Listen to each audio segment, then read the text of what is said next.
Hello, fellow heirs. Welcome back to Weekday Wind Down with the Word, where we are reading through the book of Exodus. And today we will be reading the third chapter of Exodus in the NLT version. So without any further ado, let's start reading. Moses and the burning bush. One day Moses was tending to the flock of his father-in-law Jethro, the priest of Midian. He led the flock far into the wilderness and came to Sinai, the mountain of God. There the angel of the Lord appeared to him in a blazing fire from the middle of a bush. Moses stared in amazement. Though the bush was engulfed in flames, it didn't burn up. "This is amazing," Moses said to himself. "Why isn't the bush burning up? I must go see it." When the Lord saw Moses coming to take a closer look, God called him from the middle of the bush. "Moses, Moses." "Here I am," Moses replied. "Do not come any closer," the Lord warned. "Take off your sandals, for you are standing on holy ground. I am the God of your father, the God of Abraham, the God of Isaac, and the God of Jacob." When Moses heard this, he covered his face because he was afraid to look at God. Then the Lord told him, "I have certainly seen the oppression of my people in Egypt. I have heard their cries of distress because of their harsh slave drivers.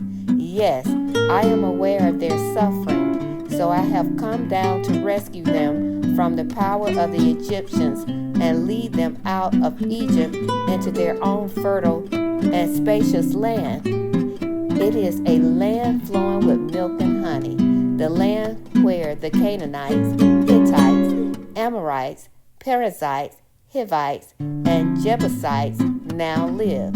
Look, the crowd of people of Israel has reached me, and I have seen how harshly the Egyptians abuse them. Now go, for I am sending you to Pharaoh. You must lead my people Israel out of Egypt." But Moses protested to God, "Who am I to appear before Pharaoh? Who am I to lead the people of Israel out of Egypt?" God answered, "I will be with you, and this is your sign that I am the one who has sent you. When you have brought the people out of Egypt, you will worship God at this very mountain." But Moses protested, "If I go to the people of Israel and tell them, the God of your ancestors have sent me to you, they will ask me, 'What is his name?' Then what should I tell them?" God replied to Moses, "I am who I am. Say this to the people of Israel, 'I am has sent me to you.'"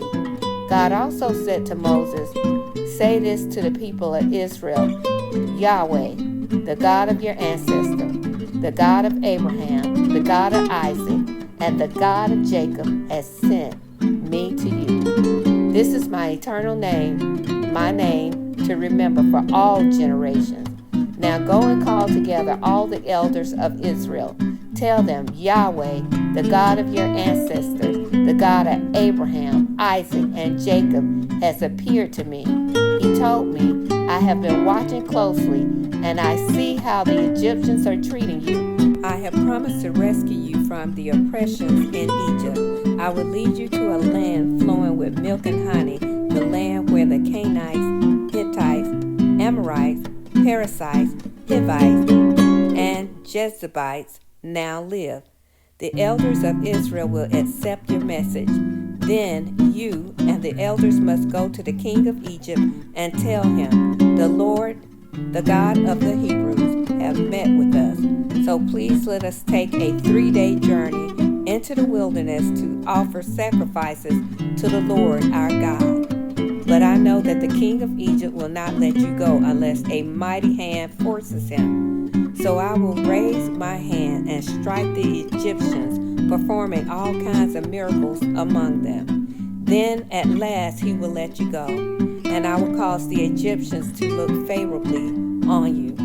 They will give you gifts when you go, so you will not leave empty-handed. Every Israelite woman will ask for her articles of silver and gold and fine clothing from her Egyptian neighbors, and from the foreign women in their houses. You will dress your sons and daughters with these, stripping the Egyptians of their wealth. And that concludes the reading of Exodus 3 in the NLT version. As I was reading, two passages of scripture jumped out to me. The first was, then, this is verse number 7, then the Lord told him, I have certainly seen the oppression of my people in Egypt. And when I read that, I thought, it's so awesome that God is with us and He knows everything that we're going through. And He's right here with us. And He hears when we cry out to Him. He hears when we pray to Him. He is not distant. He's always with us. He knows what's going on in our lives. And He cares about everything that's going on in our lives. Every circumstances.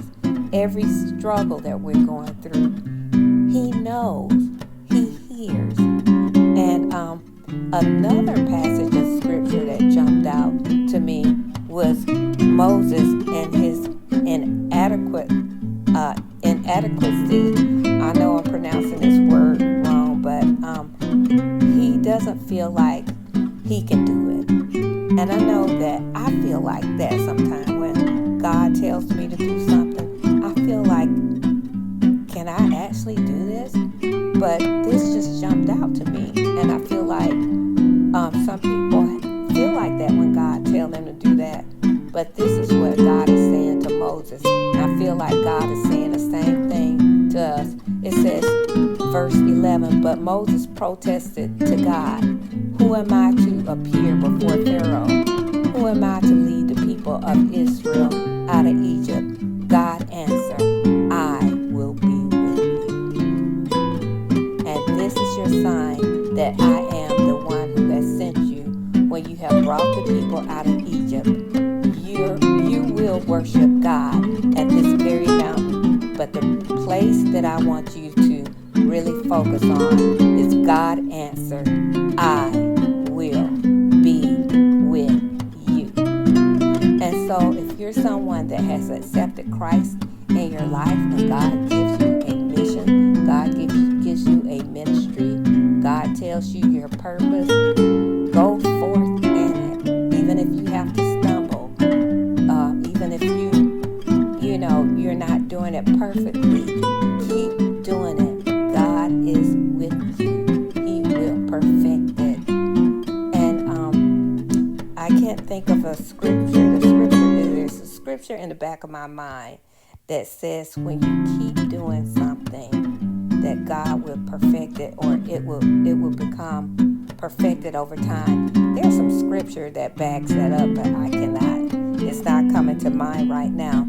But I'm going to end this video right here. I thank you once again for listening to Weekday Wind Down with the Word. And if you remember that scripture, or if you think about it, or a scripture that relates to what I have talked about today, please put it down in the comments below. Iron sharpens iron. And I would appreciate it, and I'm sure other people will appreciate it reading it as well. Thank you once again for listening to Weekday Wind Down with the Word, and have a blessed day. Bye.